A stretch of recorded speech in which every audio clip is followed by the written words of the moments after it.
السلام عليكم. مرحبا بكم في قناة قضي حاجة. اليوم غنتشاركو معكم بعض المعلومات اللي خديناها من مكتب البيع ديال إقامة جوهرة البحر إن شاء الله عز وجل. هاد المعلومات هي العدد ديال الشقق اللي باقيين والمساحات ديالهم، ونشاركو تا بعض البلان ديال بعض الشقق إن شاء الله، ونشاركو حتى الواجهات ديال هاد الشقق إن شاء الله عز وجل. بالنسبة للشقق اللي باقيين 4 شقق. شقة صغيرة هي اللي ذكرتنا في العنوان أنها ب20 مليون، فيها بيت وصالون وحمام وطواليت وكوزينة.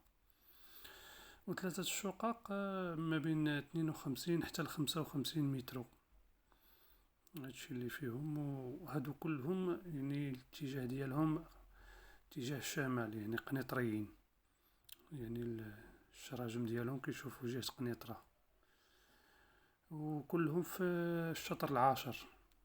كلهم في الشطر العاشر.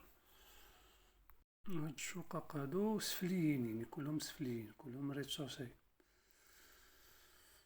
وفيهم هاهما كتشوفوا البلان، فيهم 2 ديال الغرف وصالون. هادو هما اللي بقاو في جوهرة البحر. ممكن حنا تكلمنا معاه وسولناه على واش كاين شي شطر اخر ولا ما كاينش، على اساس ننتظروا زعما حتى الشطر 11 ولا 12.